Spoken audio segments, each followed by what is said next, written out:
అందరికీ నమస్కారం. మన గ్రేటర్ విశాఖపట్నం మున్సిపల్ కార్పొరేషన్ తరఫున సిటీ మొత్తం దాంట్లో దాదాపు 180 పార్క్స్ మెయింటైన్ చేయడం జరుగుతుంది.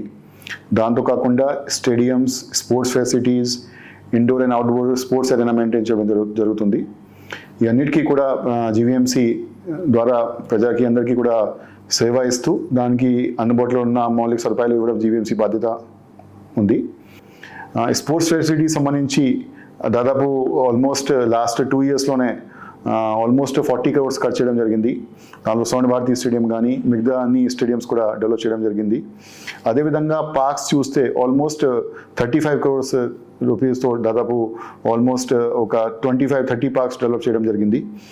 అదేవిధంగా 50 రోజుల్లో కూడా ప్రతి జోన్కి ఒక ప్యాకేజ్ తయారు చేసుకొని ప్రతి వార్డు నుంచి ఒక మోడల్ పార్క్ డెవలప్ చేయడానికి కూడా మనకి జీవీఎంసీ ప్రాసెస్ చేస్తుంది. కొన్ని రోజుల నుంచి ఒక లాస్ట్ 3-4 days నుంచి దాంట్లో ఒక రూమర్, ఒక ఫేక్ న్యూస్ నడుస్తుంది that GVMC is levying the workers fees అనమాట. That news is completely false, completely baseless. దాంట్లో ఏమి కూడా నిజమైన పాయింట్ లేదు.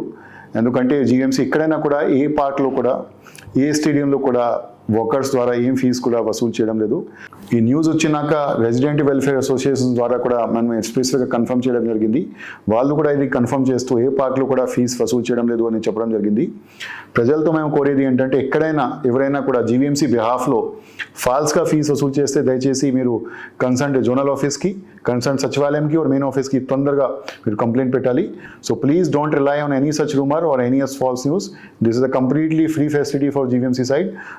We welcome the workers. దయచేసి ఆ ఫెసిలిటీస్ మీ ద్వారా యూజ్ చేయాలి. ఇవి అందరికీ చెప్తూ అందరికీ కోరిస్తూ మేము సెలవు తీసుకుంటున్నాం.